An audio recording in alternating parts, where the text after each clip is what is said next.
Hello everyone, this is RG. Welcome back to our YouTube channel. So हम पढ़ रहे हैं अपने धुरंधर बैच में 12th की रिवीजन, चैप्टर नंबर 2 इलेक्ट्रोकेमिस्ट्री। कल हमने शुरू कर लिया था। आज के लेक्चर में आगे बढ़ते हैं। इलेक्ट्रोकेमिस्ट्री में जो सेकंड पार्ट है वो है इलेक्ट्रोलाइसिस, एंड हमें इसमें पढ़ने हैं फैराडेज लॉ ऑफ इलेक्ट्रोलाइसिस। सो आज का टॉपिक है फैराडेज लॉ ऑफ इलेक्ट्रोलाइसिस। बात करते हैं फैराडे के फर्स्ट लॉ से, बट उससे पहले इलेक्ट्रोलाइसिस क्या होता है। बेसिकली जब किसी इलेक्ट्रोलाइटिक सोल्यूशन के अंदर, इलेक्ट्रोलाइटिक सोल्यूशन मींस जो सोल्यूशन अपने आयंस में टूट सकता है, उसके अंदर जब आप इलेक्ट्रिसिटी पास करते हो तो एनोड एंड कैथोड पे कुछ रिएक्शंस होते हैं। सो बेसिकली ये सारे प्रोसेस को हम बोलते हैं इलेक्ट्रोलाइसिस, यानी कि performance of some reactions at anode and cathode when you pass electricity from the electrolytic solution. This whole process is known as electrolysis. तो फैराडे क्या कहता है? फैराडे अपने फर्स्ट लॉ के जरिए कहता है कि ड्यूरिंग इलेक्ट्रोलाइसिस एनोड पे या कैथोड पे कितना मास डिपॉजिट हो रहा है या कितना मास रिलीज हो रहा है। देखिए सोचिए, कल भी क्या हुआ था, जिंक डिप्लीट हो रहा था, जिंक धीरे धीरे खत्म हो रहा था, कॉपर पे मास जो है वो डिपॉजिट हो रहा था, कॉपर पे मास जमा हो रहा था। तो कितना मास डिप्लीट होना चाहिए या कितना मास जमा होना चाहिए, ये इस बात पे डिपेंड करता है कि कितना चार्ज पास किया गया है। यानी कि according to Faraday's first law, the weight deposited और released, it depends upon the charge pass through it. कितना इलेक्ट्रोलाइटिक सोल्यूशन में से चार्ज पास किया गया है, इस बात के ऊपर डिपेंड करता है। तो W is directly proportional to charge pass which is Q। Proportionality sign को हटा के यहां पे लगता है Z, जिसे हम बोलते हैं इलेक्ट्रोकेमिकल इक्विवेलेंट। क्या बोलते हैं? Electrochemical equivalent. Fine. Electrochemical equivalent होता है कि 1 कूलम ऑफ चार्ज, देखिए बड़ी सिंपल सी बात है, ये चार्ज है, अगर इसकी वैल्यू 1 कर दें तो कितना मास डिपॉजिट होता है, that is known as electrochemical equivalent. तो कह सकते हैं it is a mass deposited when 1 coulomb of charge is pass through it. Fine. So how it is calculated? Said calculate कैसे होता है? डिफाइन तो हो गया, it is the mass deposited when 1 coulomb of charge is pass through it. But लिखा कैसे जाता है फॉर्मूला वाइज? ये होता है E अपॉन 96500, यानी कि E मतलब equivalent mass upon 96500 multiply by Q। ये आ गया है हमारे पास W। E होता है इक्विवेलेंट मास। इक्विवेलेंट मास को हम क्या लिख सकते हैं? Molar mass upon valency factor. ये हमने E को लिखा है। देखिए Z क्या है? Electrochemical equivalent which is E upon 96500। E is equivalent mass which is molar mass upon valency factor. Q को हम क्या लिख सकते हैं? Q को हम लिख सकते हैं current I into T upon 96500। ये है। ध्यान से देखिए जरा, E को मैंने लिखा है molar mass upon valency factor, charge को लिखा है करंट इंटू टाइम, ये 96500 है। तो ये फॉर्मूला बन गया है फैराडे के फर्स्ट लॉ का, which is written as W is equal to MIT upon valency into 96500। So this is the formula of Faraday's first law. M is molar mass, I is current, T is time, VF is valency of the metal and 96500 is ये Faraday की value है basically. तो कितना मास deposit होता है या कितना मास release होता है, वो इस बात पे डिपेंड करता है कि कितना चार्ज फ्लो कर रहा है, जो कि हम इस फॉर्मूले से कैलकुलेट कर सकते हैं। Fine. So this is Faraday's first law. Directly question पे चलते हैं। क्वेश्चन आपकी स्क्रीन पे है, ठीक है ना? मैं उसके सोल्यूशन पे चलता हूं, ठीक है ना? तो क्या है क्वेश्चन, ध्यान से देखेंगे जरा। So solution of copper sulphate is electrolysed for 10 minutes. Time जो है हमें दिया हुआ है, that is 10 minutes. Fine. Copper sulphate का सोल्यूशन है, करंट जो है वो हमारे पास है 1.5 एम्पियर का। कॉपर सल्फेट का सोल्यूशन है, हमें पूछा है कि कितना मास डिपॉजिटेड हो रखा है एट कैथोड, कितना मास डिपॉजिट होगा। तो बड़ा सिंपल सा फॉर्मूला लगाएंगे हम, W is equal to MIT upon 96500 into valency factor of copper. So molar mass, अब यहाँ पे सोचने वाली बात है, देखो डिपॉजिट कौन हो रहा है, क्या पूरा कॉपर सल्फेट डिपॉजिट हो रहा है? नहीं, सिर्फ कॉपर डिपॉजिट हो रहा है भाई, ठीक है ना। तो कॉपर का मास लेंगे and which is 63.5, this is copper का मास अपॉन इसकी वैलेंसी कितनी होती है 2, because copper is +2 here, sulphate is -2 here. Fine, current I है 1.5, T है time which is 10 minutes, seconds में चेंज कर लेंगे इसे, comes out to be 600 upon 96500. Fine. So this comes out to be, let's give the calculation, 0.296 grams. Fine. तो इस तरीके के फैराडे के क्वेश्चंस हैं। Let's have another one. एक और क्वेश्चन करते हैं। So क्या है क्वेश्चन देखेंगे, calculate how long will it take to deposit 1 gram of chromium. क्या लिखा हुआ है क्वेश्चन में, देखिए जरा, 1 ग्राम का क्रोमियम डिपॉजिट करना है। मैं फिर से फॉर्मूला ले लेता हूं, MIT upon valency factor into 96500। Weight deposited बोला गया है 1 ग्राम है। Fine, molar mass of chromium हमें दिया गया है, आप देखिए ध्यान से लाइन में जरा, कितना दिया हुआ है 52। करंट जो है, जो हमें पास किया गया है वो है 1.25, टाइम हमें निकालना है, क्वेश्चन मार्क है। एंड व्हाट अबाउट वैलेंसी, ये हमें नहीं पता है। तो आप बड़ा सिंपल सा देख सकते हो, क्रोमियम जो होता है वो +3 will take 3 electrons and becomes chromium, ठीक है ना। ये कहां से पता चल रहा है, क्योंकि हमें दिया हुआ है क्रोमियम 3 सल्फेट, बोला गया है ना, क्रोमियम 3 सल्फेट बोला गया है। तो यहां से पता चल रहा है कि क्रोमियम की वैलेंसी क्या है, 3 है। क्लियर है। तो वैलेंसी फैक्टर यहाँ पे हमारे पास कितना आ गया है, 3। तो 1 ग्राम 52 into 1.25 into time upon 3 into 96500।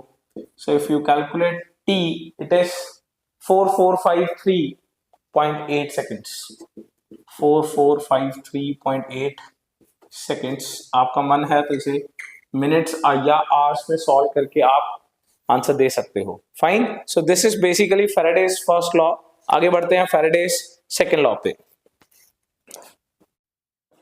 So next topic is Faraday's second law. तो फैराडे ने अपने सेकेंड लॉ के अंदर बोला कि if 2 electrolytic cells are connected in series, अगर 2 इलेक्ट्रोलाइटिक सॉल्यूशंस है और अगर वो सीरीज में कनेक्टेड हैं, 2 या 3, कितने भी सीरीज में कनेक्टेड हैं, तो पहले वाले में कितना मास डिपॉजिटेड है या रिलीज है, सेकेंड वाले में कितना मास डिपॉजिटेड या रिलीज है, उन मास डिपॉजिटेड्स का रेशियो उनके इक्विवेलेंट मास के रेशियो पे डिपेंड करता है। Fine, so if 2 or more cells are connected in series, then the ratio of their mass deposited is the ratio of their equivalent masses. Fine. तो उसने बोला, जैसे सिंपल सी बात है, लेट सपोज पहले वाले में कितना मास डिपॉजिट होगा, W1 is equal to Z1 into Q1, ये हमने फर्स्ट सोल्यूशन के अंदर मान लिया। फाइन, एंड सेकेंड वाले में कितना होगा, W2 is equal to Z2 into Q2, ये फर्स्ट सोल्यूशन में मान लिया, ये हमने सेकंड सोल्यूशन में मान लिया। फाइन, तो उसके अकॉर्डिंग, फैराडे के according, the ratio of mass deposited, यानी कि अगर हम W1 अपॉन W2 करें, फाइन, अगर फर्स्ट वाले को सेकंड वाले से डिवाइड कर दें तो ये बन जाएगा Z1 upon Q1, Z2 upon Q2। Fine, क्योंकि as they are connected in series, series में क्या होता है, Q1 चार्ज जो है वो Q2 के इक्वल है।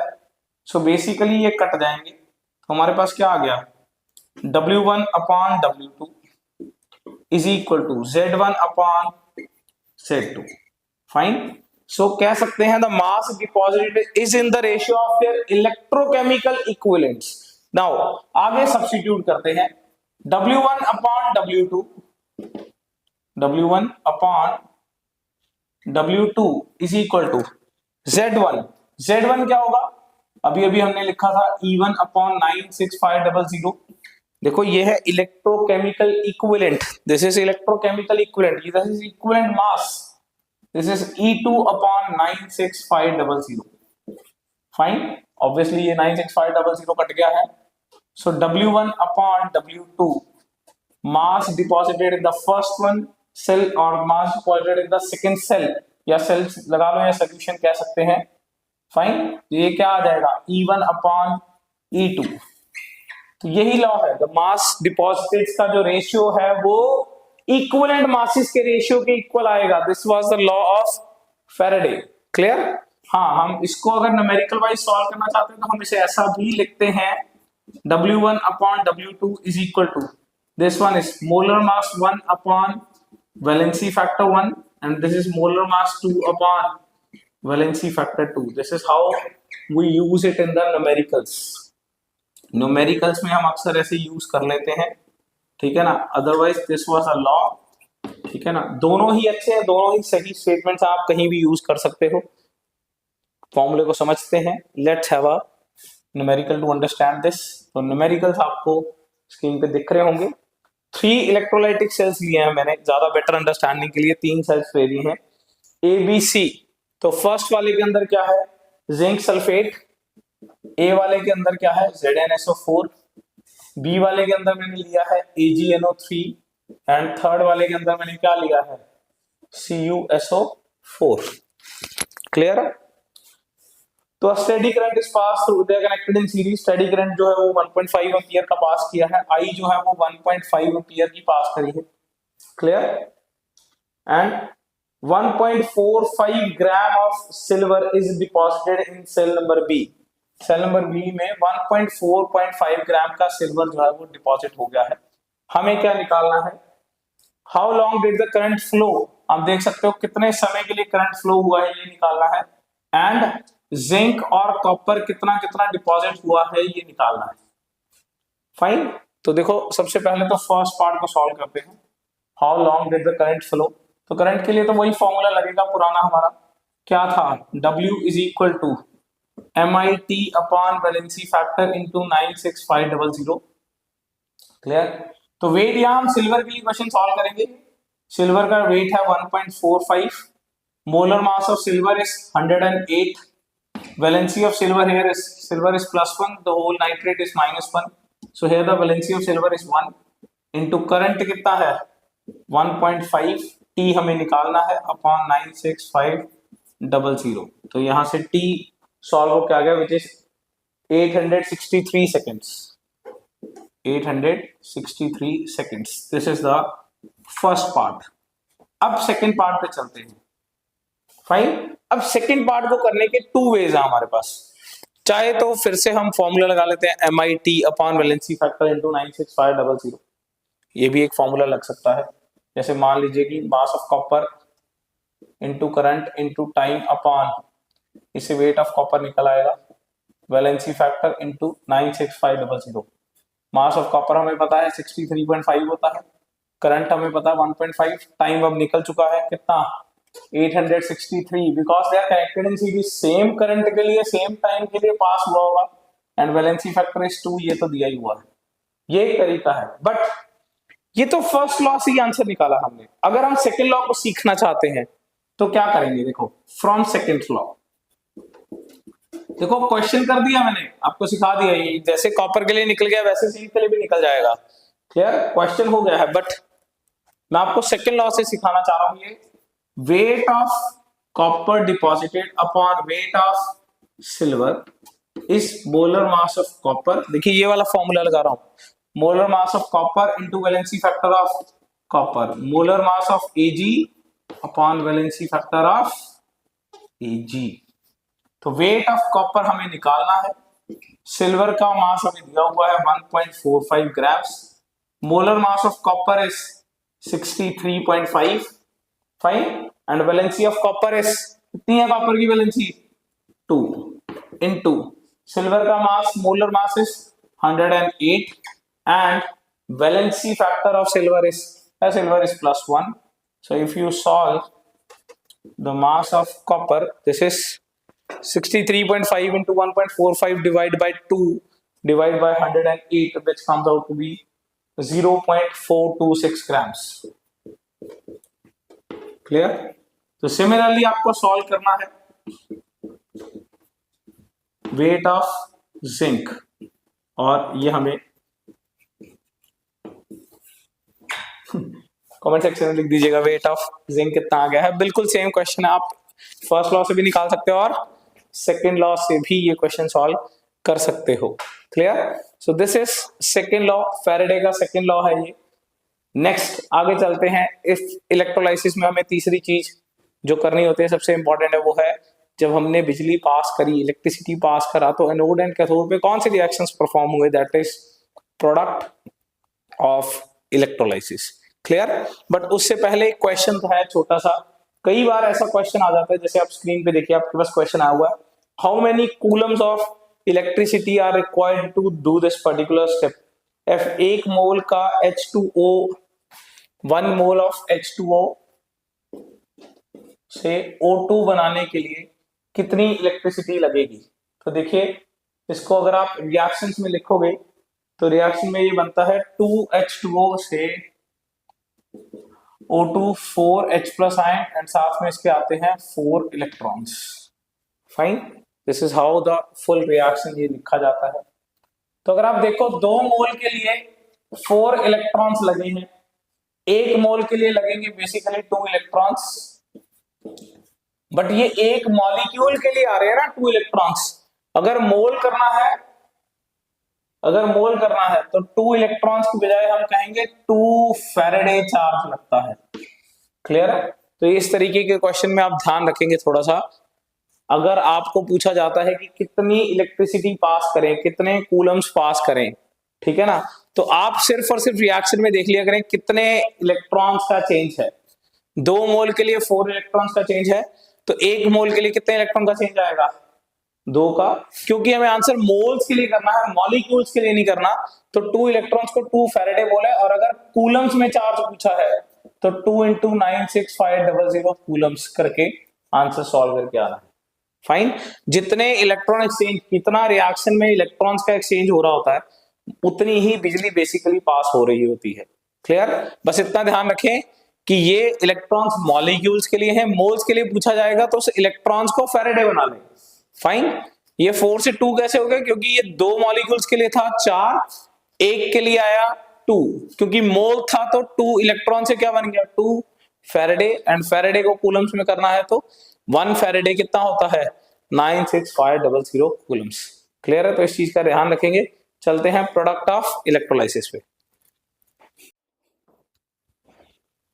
सो next topic is products of electrolysis.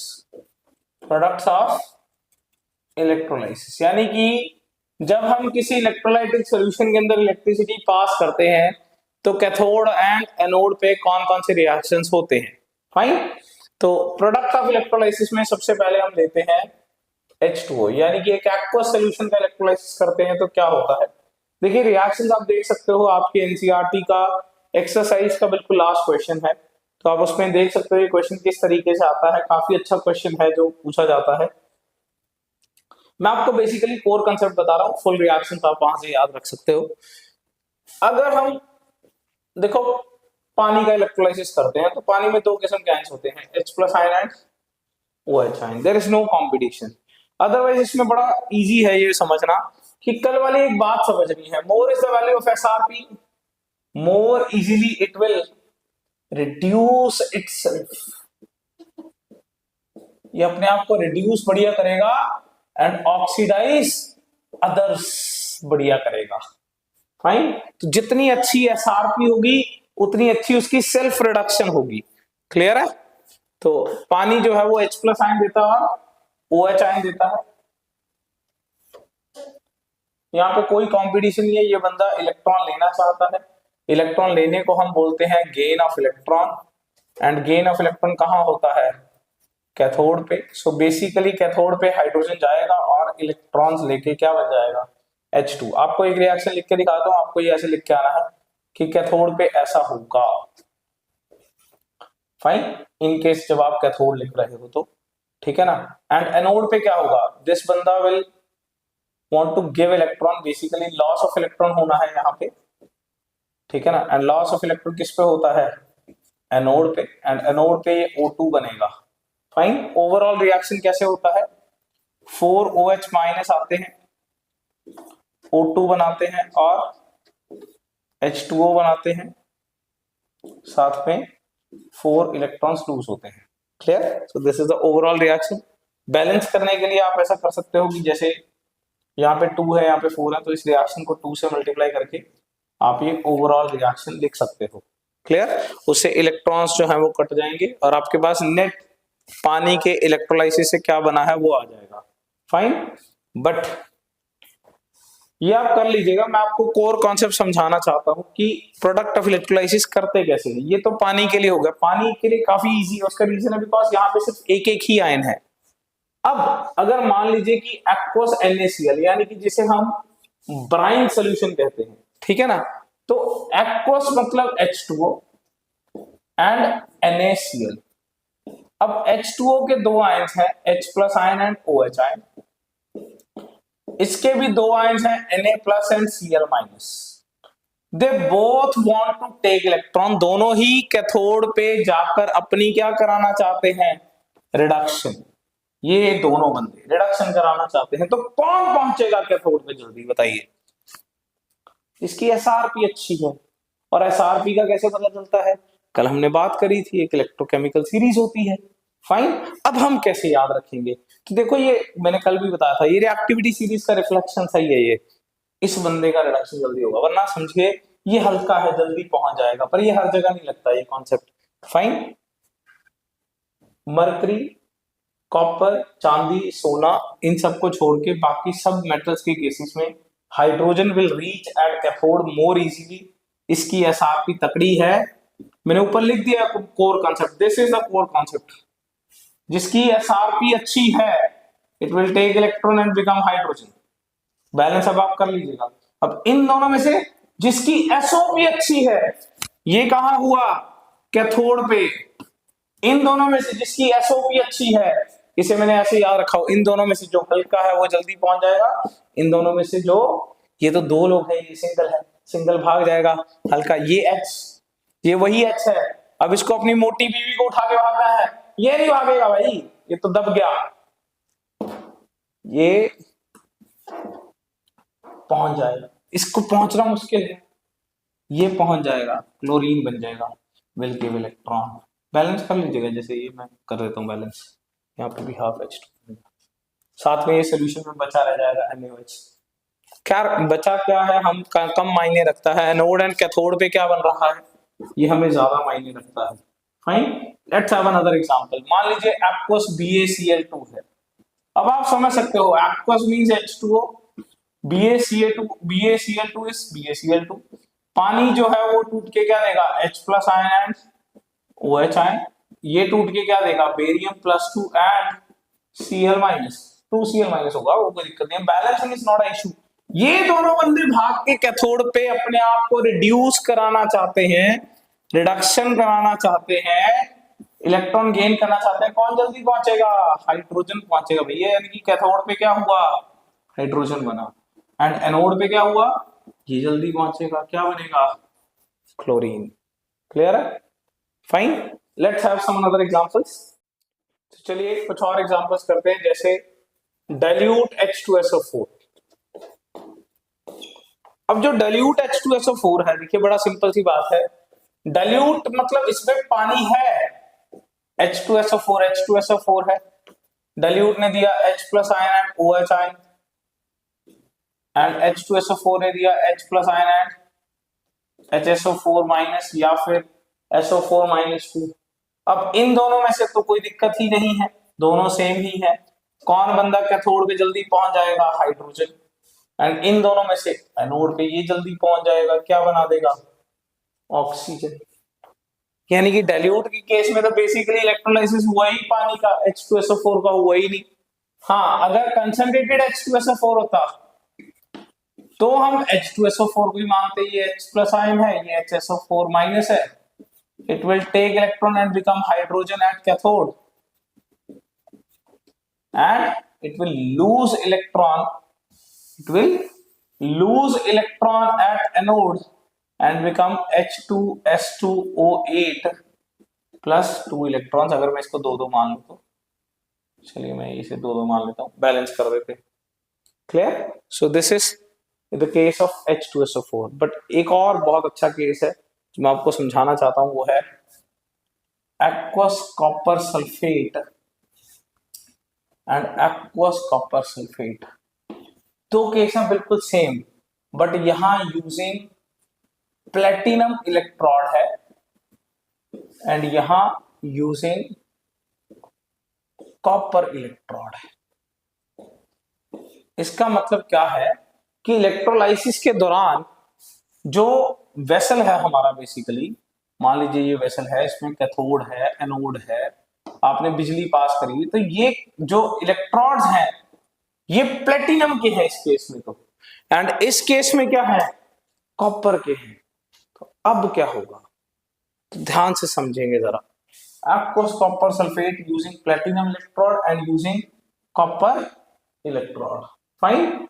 तो यहां पे aqueous means H2O, copper sulfate is CuSO4, पानी की केस में this is H plus ion and OH ion, copper sulfate is Cu plus 2 and SO4 minus 2। they both want to do reduction। किसका होगा, जिसकी SRP अच्छी है।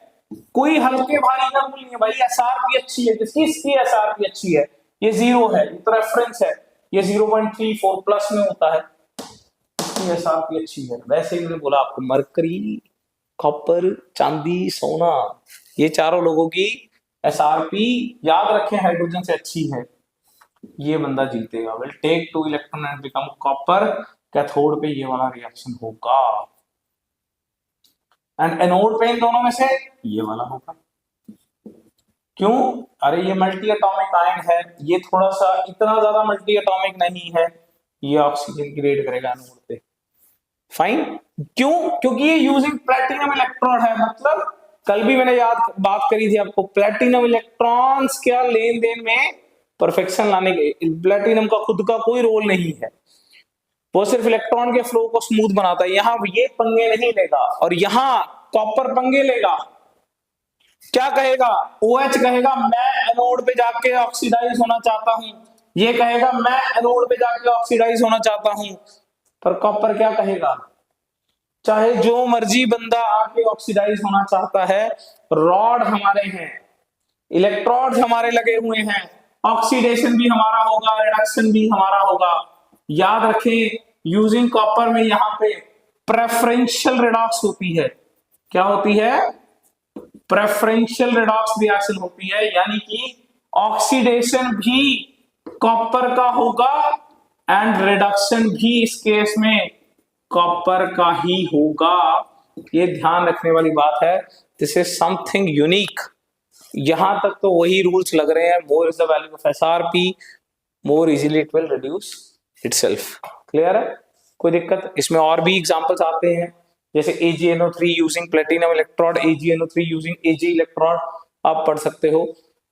आपको कोई भी क्वेरी है आप कमेंट सेक्शन में लिख सकते हो। मेरी तरफ से फैराडे लॉ का रिवीजन खत्म है। हम चलेंगे अपने तीसरे टॉपिक पे कल को, इलेक्ट्रोकेमिस्ट्री के।